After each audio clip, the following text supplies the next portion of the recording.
Thank you. Good morning, and welcome to Honeywell's 2026 Guidance Update conference call.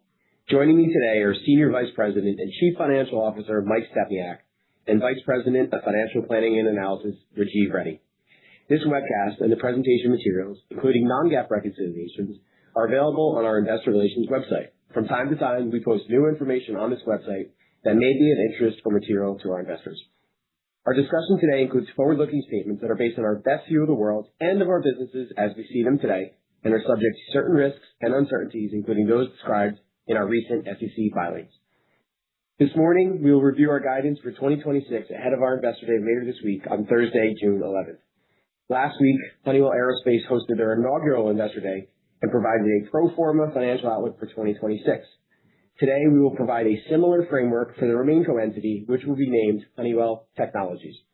We'll provide a bridge for investors from our previous guidance to the RemainCo figures, as well as provide additional color on the second half outlook post-spin. As always, we'll leave time for your questions at the end with Mike, Rajiv, and myself. With that, it's my pleasure to turn the call over to Mike, who will begin on slide 3. Thank you, Mark, and good morning. We're nearing the end of Honeywell's multi-year transformation, and we're excited about what's ahead for Honeywell Technologies. To begin, today we are reaffirming our prior full-year outlook for Honeywell that we provided in our first quarter earnings call. Importantly, the second quarter remains on track. Through May, demand remains strong, particularly in our buildings and process technology businesses, and we continue to see short cycle recovery in industrial automation that began in the first quarter. A few other points to highlight. We now expect the impact from the Middle East conflict to be roughly $50 to $75 million of revenue. Although we continue to monitor the situation closely for signs of further escalation. Segment margin is also trending in line with our guidance, and we continue to expect an acceleration in free cash flow in the second half after a slow start to the year. As we plan for the spin-off of Aerospace on June 29th, we're introducing a simpler reporting framework with 3 key changes. First, we removed the estimated implied results for Aerospace that were included in the former Honeywell's full-year outlook for revenue, earnings, and free cash flow.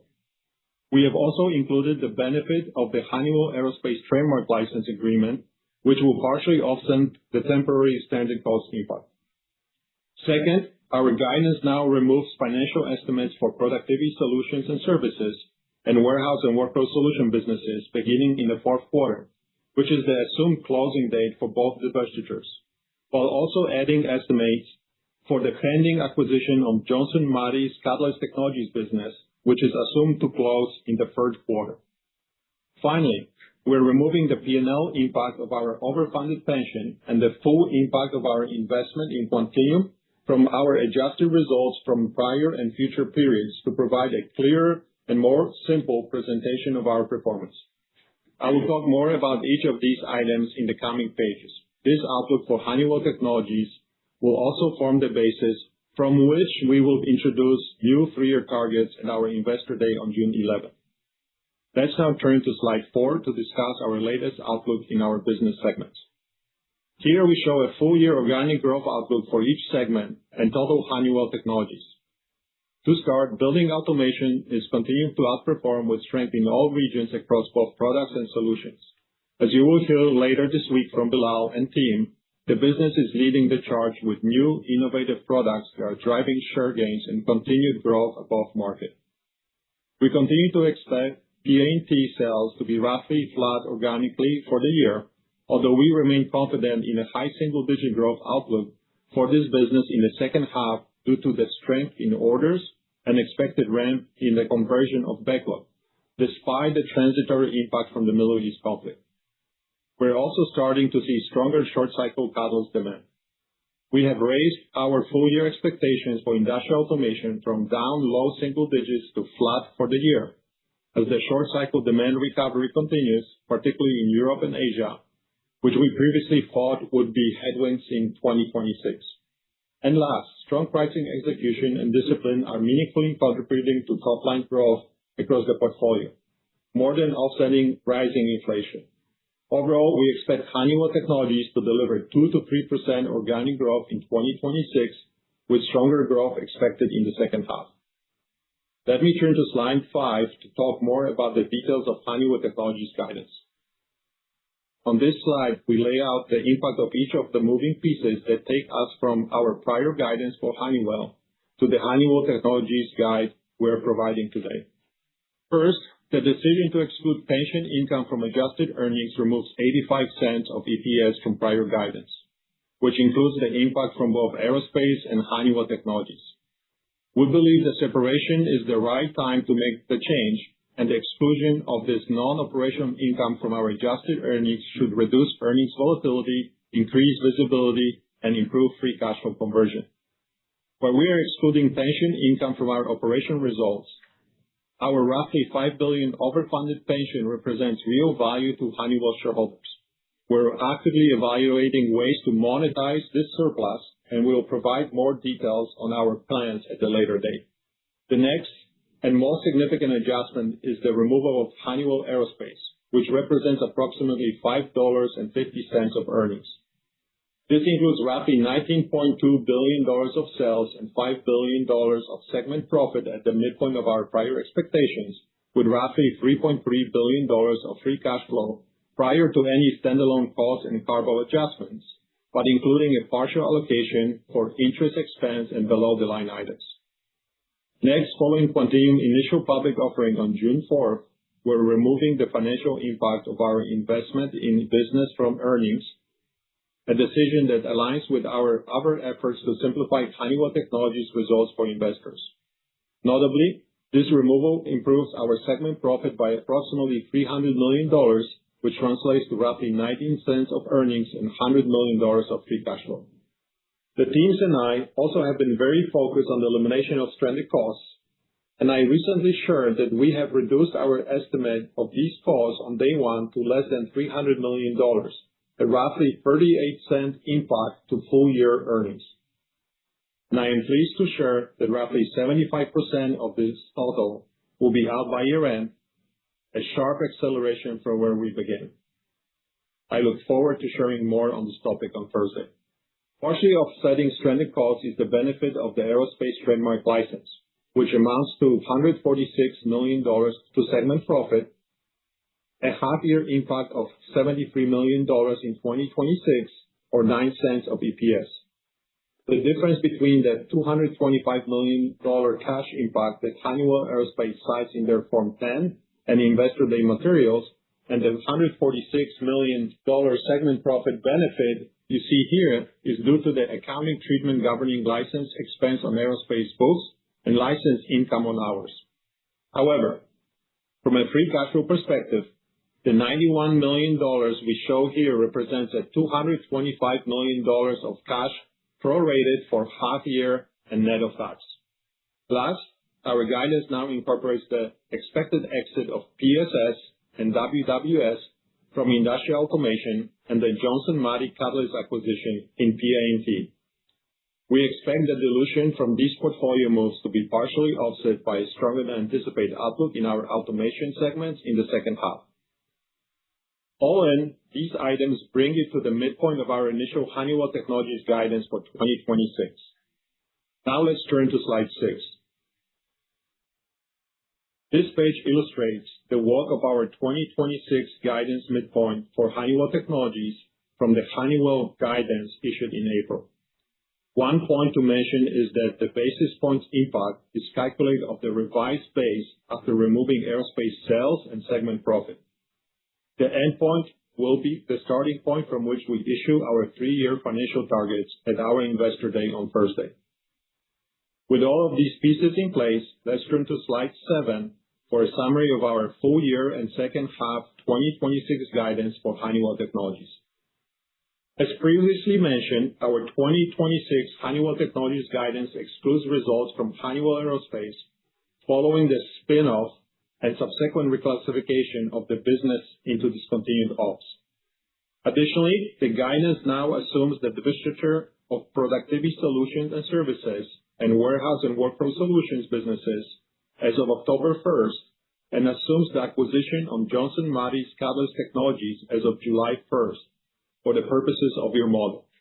And last, pension income and Quantinuum results have been removed from our full year 2026 guidance entirely and in prior periods for comparison purposes only. Following these updates, Honeywell Technologies expects organic sales growth in the range of 2% to 3% for the year, including 3% to 5% in the second half. We expect full year segment margin expansion of 220 to 270 basis points, reflecting the prior year margin impact of stranded costs and our significant progress to date on the elimination of these costs, as well as accretion related to the sale of PSS and WWS. Importantly, we expect Honeywell Technologies will exit 2026 at approximately 22% segment margin. Full year adjusted earnings per share should be $4.05 at the midpoint, or up 22% to 28% versus prior year. Similar to segment margin, the strong year-over-year EPS growth reflects our rapid removal of aerospace stranded costs. Finally, we expect free cash flow of roughly $2 billion in 2026, with the majority of this coming in during the second half at an approximately 95% conversion rate. On a pro forma basis, we'd expect Honeywell Technologies to deliver 90% plus conversion annually. In the second half of the year, organic sales growth should increase to 3% to 5%, led by a sharp acceleration in process automation technology as our strong backlog begins to convert and demand for catalyst shipments materializes. Margin dynamics should also improve in the second half given the stranded cost and portfolio dynamics we discussed. As a result, we expect second half segment margin of roughly 21.3% at the midpoint, up 350 basis points year-over-year. Finally, earnings per share in the second half is expected to be in the range of $2.20 to $2.35, up 22 to 31%. Please note that our earnings per share guidance and 3-year targets to be issued on Thursday do not reflect the impact of the planned 1-for-2 reverse stock split, which was approved by our shareholders last week and is expected to take effect on June 29th at the time of the aerospace spin. We'll provide more color on that final step closer to the effective date.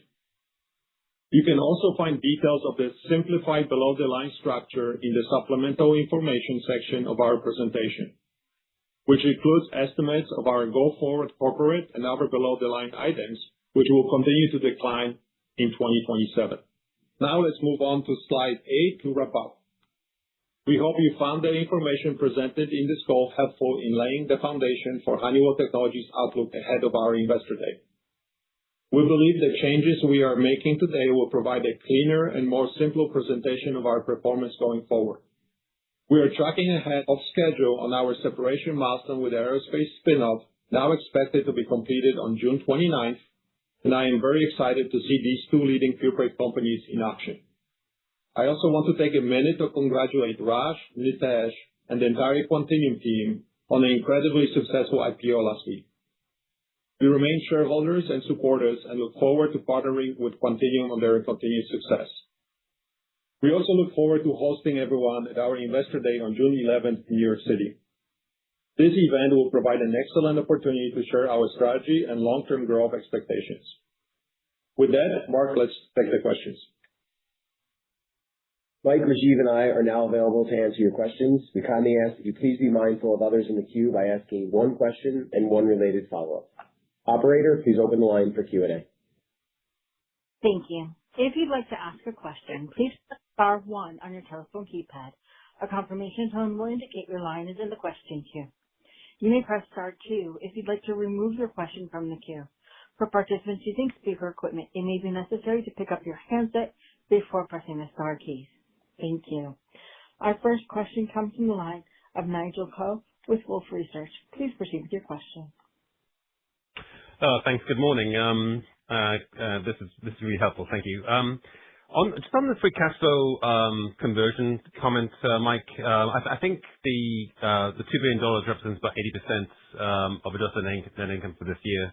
Just wondering, are there some one-timers in the free cash this year?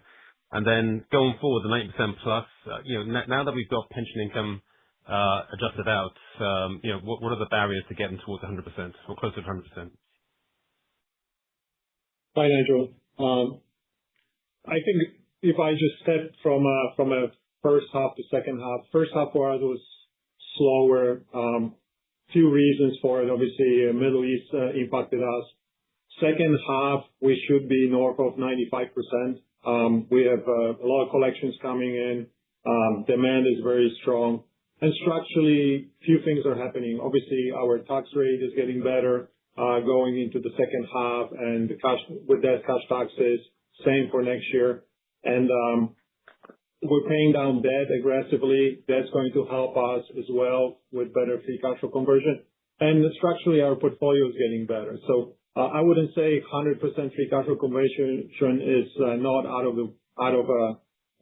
the realm of expectations for us, but something that we have to work our way through. And that's what I'm working for in the second half, but cannot commit to it yet. There's a lot of moving pieces. Okay, that's great. Thanks. And then just a quick one on the net interest expense. You've got the dividend coming from aerospace. Just wondering what your plans are in terms of paying down debt, and what is the cash and debt balance driving that net interest? Sure. So we in the short term, we're focusing on debt repayment, and we're targeting our leverage ratio below 3 by year end. And from there, we'll see how we go. We obviously, like I said, expect much stronger free cash flow conversion in the second half, and our commitment is to get the debt lower this year and continue to do that next year. Okay, I'll leave it there. Thank you. Thank you. Thank you. Our next question comes from the line of Julian Mitchell with Barclays. Please proceed with your question. Hi, good morning. Maybe just wanted to start with the segment margin guidance. I just wanted to sort of check. I think previously you talked about a flattish segment margin kind of year on year in the second quarter on the old basis. Yeah. Just wondered if that was still on track. And when we look at second half margins, is the way to think about it, it's a sort of a 20% margin in the third quarter, 22% in the fourth quarter? Is that how you're thinking about the second half? Hi, Julian. Thank you for the question. Great question. So maybe first I take us back to what we guided at the beginning of the year. So we guided 50 to 90 bips expansion operationally. Then we had about 30 bips of continuing drag. So if you take that out, we should be at 50 to 90. I would tell you that operationally we'll probably expand north of 100 bips in this year. And to your question on the second half, then I would expect third quarter to be around 21% and the fourth quarter about 22%. So really good story on margin expansion. I would say we're getting good mix, we're getting good volume leverage. We aggressively are taking out stranded costs. All of that is showing up in the margin rate. That's great. Thank you. And just one follow-up on the free cash point. Did you have, maybe I missed it, but did you provide maybe what last year's number was on free cash flow for Honeywell Tech or the conversion rate? Just to give us some context to understand kind of how one-off the headwinds are this year on the free cash flow number. I would say we were about 80% and moving to 90. So I think that last year we finished about 80%. Okay. Thank you very much. Thank you. Thank you. Our next question comes from Deane Dray with RBC Capital Markets. Please proceed with your question. Thank you. Good morning, everyone. I appreciate all these details. Maybe we start with, what are your options for the overfunded pension plan? Just kind of set expectations here. So look, I mean, there are multiple options. The pension is overfunded by about $2 billion. And we're obviously considering various options. There are numerous ways you can structure the pension benefits on go forward basis. And it's an option for us. Right now, in this year, I don't have any significant or further plans on pension. That's something that we're definitely considering next year. and look at it. But like I said, there are numerous ways to access this overfunding. Great. And then, could you just give us a sense of how the dollar amount on the Aero license was derived? Was this a negotiation? Just kind of, how do you land on this number? It's really based on the fair market valuation, and we had a lot of advisors and third parties help us with that. That's how we derive at the number. It's not really a point of negotiation. We wanted to leave aerospace in the best possible shape go forward, and that's just how the fair market value played out for Trademark. Appreciate that. Thank you. Thank you. Thank you. Our next question comes from the line of Nicole DeBlase with Deutsche Bank. Please proceed with your question. Yeah, thanks. Good morning, guys. Morning, Nicole. Good morning. Good morning. Maybe just starting with the Middle East impact, the $50 to $75 million in 2Q. I guess, what's the level of conviction that kind of moves to zero in the back half of the year? And if you could give us a little bit of an update on what you're seeing with respect to impact to the Middle East today.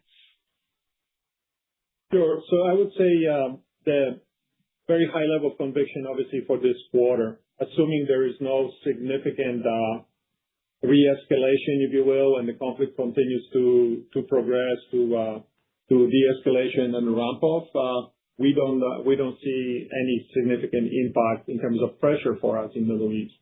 In fact, I would say we would see probably incremental demand showing up from Middle East. Generally, I think with the conflict, what it generated is just a lot of demand globally as people are thinking for their own energy security. So our businesses, predominantly PA&T, is seeing a lot more incremental demand outside of Middle East. So I would say net for Honeywell and for our guide, I would say this will end up being a tailwind or incremental volume that we'll have to contend with. As you know, in many of our places, we're already sold out in the business, so we're working our way through that. So I would say that if the conflict kind of remains the way it is, we can absorb it in our guide for the rest of the year. I don't see any big red flags right now, assuming things continue to de-escalate. Okay, thanks, Mike. And then just to follow up on stranded costs, you said you'd be kind of 75% of the way through that by year-end 2026, which is impressive progress. What about the remaining 25%? Is that something that can be fully eliminated in 2027? Yeah, so our goal is to fully eliminate in the first half of next year. The 75% of the $290 million that we're talking about, that cost is already actioned through repositioning programs, et cetera. It just needs to show up in our run rate. And then we are essentially resetting the bars for the teams, and that incremental cost is going to be taken out by really in two areas. First, there's a broader adoption of shared services, and we're simplifying beyond stranded costs. So there's some additional simplification we're pushing in the first half of next year. 100% confident we'll be able to eliminate that stranded cost and then some. That's great. I'll pass it on. Thank you. Thank you. Thank you. Our next question comes from the line of Andrew Obin with Bank of America. Please proceed with your question. Yes, good morning. How are you? Good morning. Hi, Andrew. Congratulations, and thank you for hosting this call. Just a question on pricing. What kind of pricing is now embedded in the standalone Honeywell Technologies?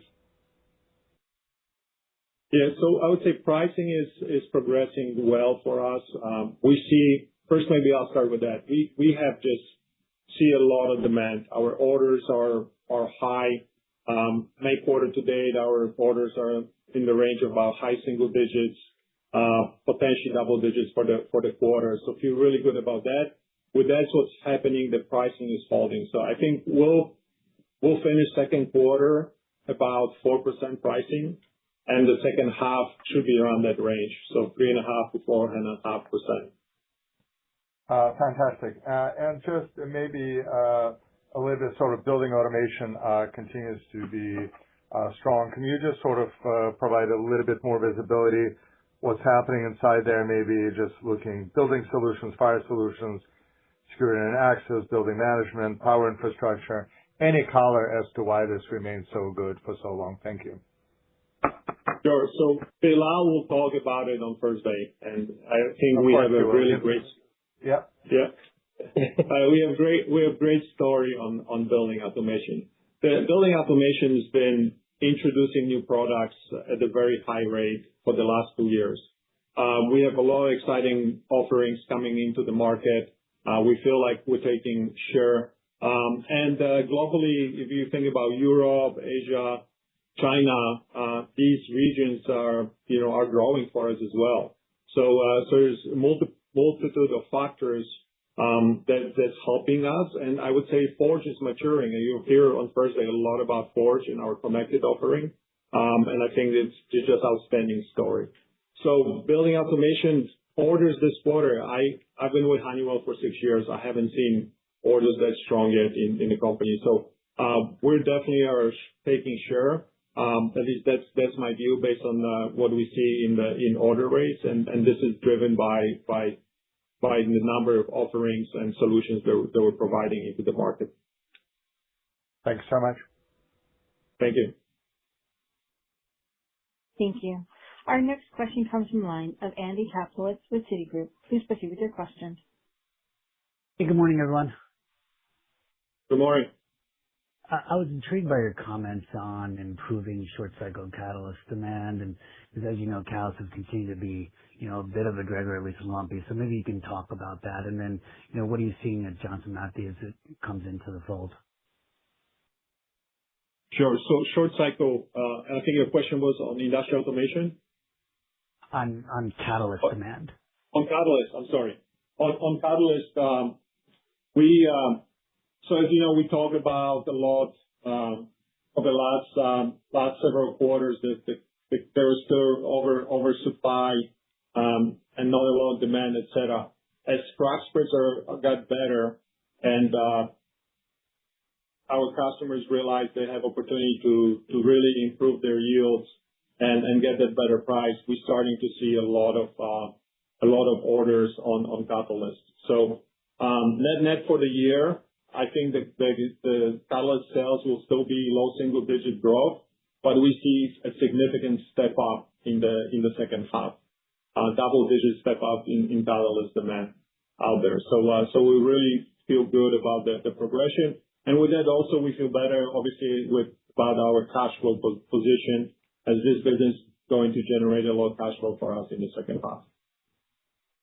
And Mike, maybe same question in IA. I mean, Europe and China getting better, which you did not expect. Are you seeing the same in the U.S. too, given the improvement here in PMI as well? Yes, I think IA is a little bit different for us. There's another factor there, which is the self-help factor. With Pete coming on board, he spent a lot of time just simplifying the business, focusing the business. That business now is really pure play measurement and sensing. We're doing much better on supply chain. That allows us to do better on pricing. We're driving volume. We simplify this business significantly structurally, which helps margin expansion. And then with our end markets, there is some reshoring going on that's helping the business grow, as well as China. We thought it was going to be a drag for us this year, and it isn't. So we just have a lot of tailwinds. Generally, I would say for the whole business, if you look at our three segments, all our three segments have momentum right now going to the second half. So feel really, really good about the setup. Appreciate all the color. Thank you. Thank you. Our next question comes from the line of Jeff Sprague with Vertical Research Partners. Please proceed with your question. Hey, thanks. Good morning, everyone. Just thinking about getting the model together. Any chance you can tell us what Q1 26 EPS is on this basis? We can, but probably I don't have my notes on this right now with me. Let us come back to you on this. Okay. Great. And then can you just come back to PSS and WSS. We got obviously the net here with Johnson Matthey, but thinking about rolling this into 27, what is the actual kind of segment profit contribution or lack thereof in the guide, separate and apart from Johnson Matthey? To answer your first question, and then we can follow up after the call, but the 1Q actual should be 89 cents. That's the 1Q EPS. And can you just answer your second question again? Sorry, we were looking for the first item. Yeah, I just wanted to get, so, we've got kind of the net effect and portfolio actions, right, between WWS, PSS, and Johnson Matthey. Can we just isolate what the contribution for PSS and WWS are inside that number? Yeah, Jeff, for at least part of those we haven't said, and obviously it's the sum of those three plus an estimates for JM, which again, we don't want to get ahead of ourselves seeing as the deal hasn't closed yet. So I would just think of it as you have the two businesses coming out, a small addition for JM, and then on top of that you have the stronger outlook in the base business. So it's just a little bit splitting hairs. Like I said, some of that we just haven't disclosed for agreements with the sellers and buyers. Okay, got it. Thank you. Thank you. Our next question comes from the line of Joe Ritchie with Goldman Sachs. Please proceed with your question. Hey guys, good morning, and thanks for all the color today.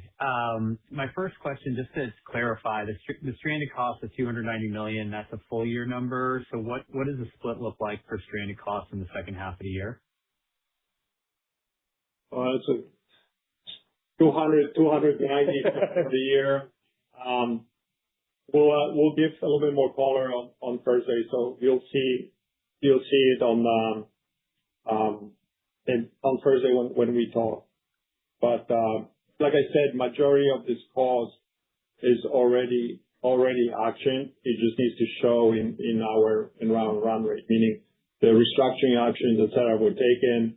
The people that we had to take out, those people already exited, so it's just a matter of that showing up in our run rate. And like I said, earlier, we should end first quarter about 21% segment margin, and in the fourth quarter it will be about 22%. Okay. All right, great. And then just lastly, the Quantinuum exit, how are you guys thinking about, monetizing your remaining stake? Any comments around that would be helpful. So I would say first, once again, I'd like to congratulate the team on the raise for the IPO. I think that the business now is extremely well positioned as far as having capital. We're making a lot of progress commercially as well as from a strategy execution standpoint, and we'll stay in the business for a while. But it is an optionality for us that we'll definitely consider down the road. But we don't have the urgency to get out, given that the business is such a good position commercially and where it's going. Okay, great. Thank you. Thank you. And then look, we will have a book adjustment coming up, obviously, as part of the deconsolidation, et cetera. We'll update our valuation of the business and reflect on our books.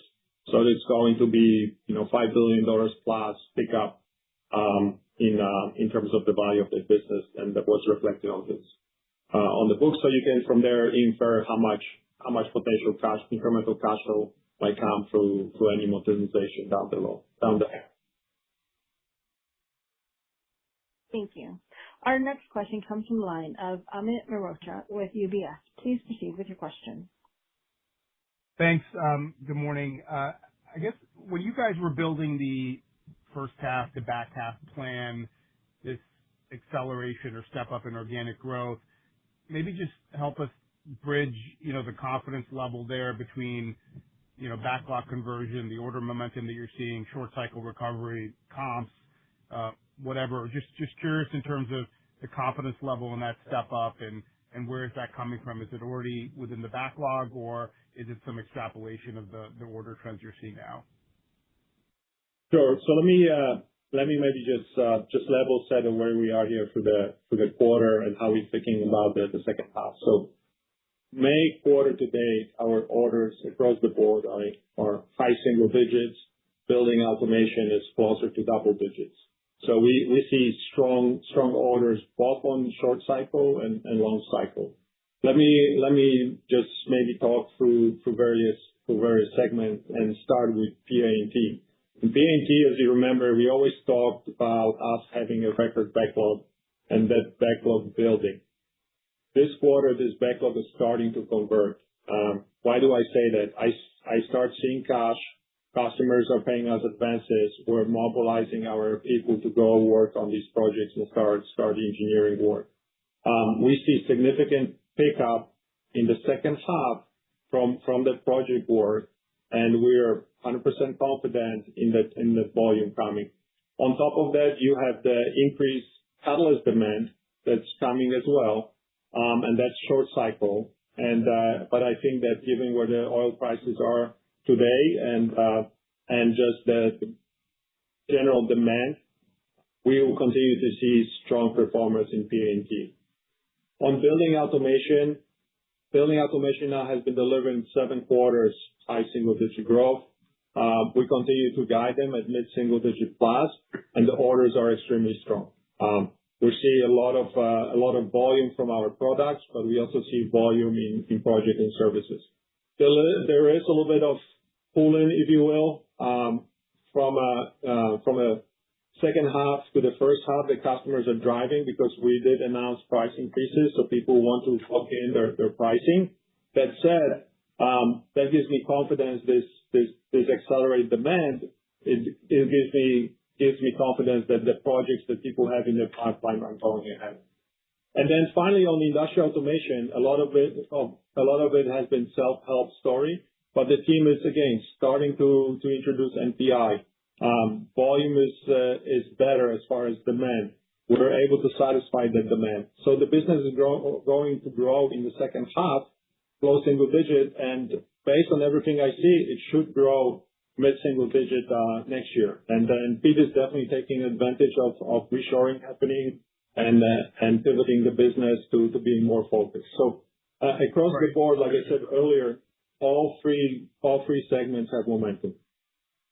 Great. That's very helpful. Thank you. And then just a separate question on profit trends. So obviously the back half guidance is helpful. There's a few moving pieces like the trademark license economics, I think is helping maybe $145 or so million, and then you've got WWS and PSS leading. So on the trademark licenses, should we think about that as kind of sustainable as we exit this year? And then I assume PSS and WWS, there's obviously some margin and growth mix dynamic. Maybe you can talk about what those businesses exiting does from a mix perspective. Look, the trademark income is just helping us with stranding costs from, and then obviously it will subside over a period of time, but we're going to be continuing to simplify and drive margin expansion operationally. So over the next few years, this will offset. What I said earlier, operationally versus the guide that we gave at the beginning of the year, so the 50 to 90 bits operationally, right now we're more like 100 to 120 bits of margin expansion operationally, on top of everything else that's happening structurally as far as the portfolio adjustments, et cetera. We will. Great. Thank you so much. Thank you. Yep. Thank you. Our next question comes from the line of Chris Snyder with Morgan Stanley. Please proceed with your question. Thank you. I know you talked about better industrial automation growth this year, now expecting flat because of maybe better performance in Asia and Europe, I believe. But can you just maybe talk about which categories or product verticals is driving that better than expected outlook? Thank you. Hey, I would prefer just Pete talk to it. He has a lot of material that he's going to share today, and it's only a few days away, so I wouldn't do it justice, and I'd prefer Pete talk about it. Appreciate that. Fair enough. And then maybe just, I guess, to follow up, it seems like Q4 is really the first quarter where we kind of have, a real, I guess, pro forma for all the portfolio movement that's happened, with some coming in, some going out. So I guess, how do we think about that 22% margin rate in Q4, as we look into 27? It seems like there will still be some stranded cost out coming out of there. And anything else just to call out, from that Q4 jumping off point? Thanks. So in fourth quarter, we still have about, like we said, about $85 million of stranded costs, and we'll take out in the first half of the year. We will finish the year about 22% margin, and then we'll talk about 2027 when we get to the beginning of the year. But we have implemented a multi-year margin expansion framework that is based on operational improvement. So it's price, it's mix, it's leverage on fixed costs. And structurally, we're continuing to simplify the business significantly, and I'll talk about it later this week. Yeah, and Chris, I would just add, don't forget, just think about the seasonality too. Yes, we are exiting at 22, but Q4 is always the strongest for this business. Obviously, we have a limited history of just this group of assets, but you shouldn't think of this as goes up into perpetuity. Obviously, Mike will say a lot more about the long-term targets in a couple of days, but just remember, Q4 is also historically the strongest quarter of the year. Yeah, our business is seasonal. Appreciate all that. Yep. Thank you. Thank you. Our next question comes from the line of Andrew Buscaglia with BNP Paribas. Please proceed with your question.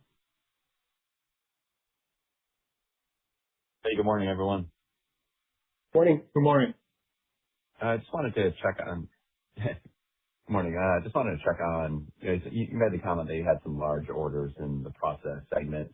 Do you mind adding some color to that? Like, what's incremental that you're seeing this quarter? And I know last quarter you cited some strength in LNG. Can you talk a little bit about that market specifically?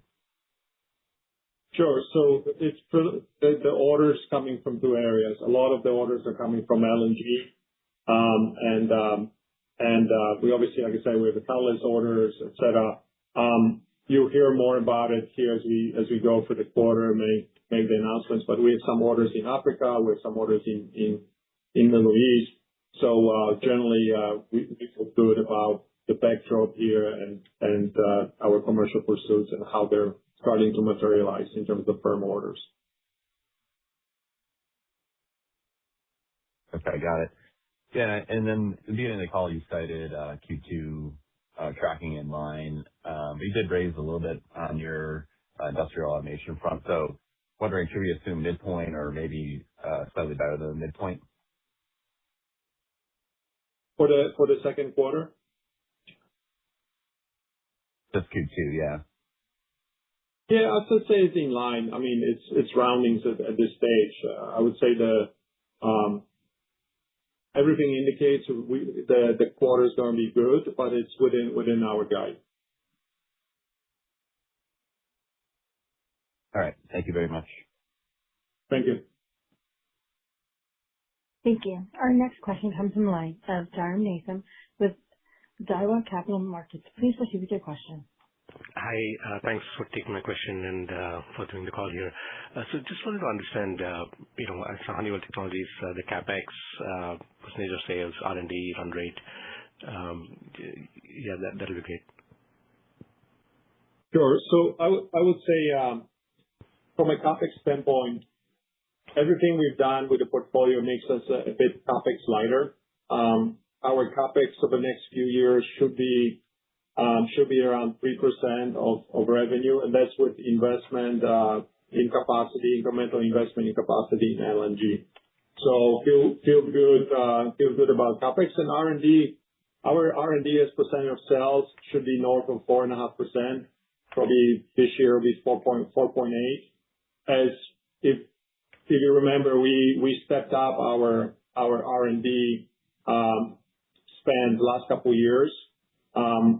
And we feel that at 4.8, north of 4.5% it's appropriate level of R&D spend. And it's not pressure to us for margin expansion. We continue to take out fixed costs down despite despite taking up our R&D investment. Thanks. Finally, in terms of, you talked about on HPS, we talked about Middle East in terms of, energy diversification, but are you seeing any reconstruction benefit? Or if not, what do you think the timing there would be? Any what? The reconstruction of facilities that have been damaged and things like that. Yes, 100%. I mean, we're actively talking to our customers. We're on the ground with our customers. Ken was there on the ground a couple of times. Bilal, Jim. So the whole leadership team has been in the Middle East since the conflict, and we're working through it. And over this quarter and quarter after, you should see some announcements on orders. But the reconstruction has already begun. Great. Thank you. Thank you. Thank you. Our final question comes from the line of Chigusa Katoku with JP Morgan. Please proceed with your question. Hi, good morning. Thanks for taking my question. Just starting with IA. Hi. I was curious, so the fourth quarter is when you'll have the steady state portfolio at IA. So I was curious your thoughts on what the fourth quarter exit rate for organic growth would be. Yeah. So look, I would tell you that it will be low single digits to mid single digits. I have a high level of confidence that next year the business is going to grow mid single digits. We obviously right now are guiding low single digits, but the team is having momentum, and mid single digits in the fourth quarter is not out of realm of possibility, but we'll continue to be cautious. Okay, sounds good. And then similarly for PA&T, do you expect Johnson Matthey to grow in line with the high single digit, and kind of what kind of exit rate do you expect there in the fourth quarter? I would say, like I said earlier, we have a good momentum going to the second half in PA&T, and I'll just leave it at that for now. We'll have more to say when we report second quarter. Okay, great. Thank you so much. Thank you. Thank you. I would now like to turn the call back over to Mike Stepniak for any closing comments. Thank you all for joining us today. We really appreciate your time and support, and we're looking forward to seeing many of you in New York later in the week. And I just want to say have a great day. Thank you. This concludes today's conference call. You may disconnect your lines at this time. Thank you for your participation.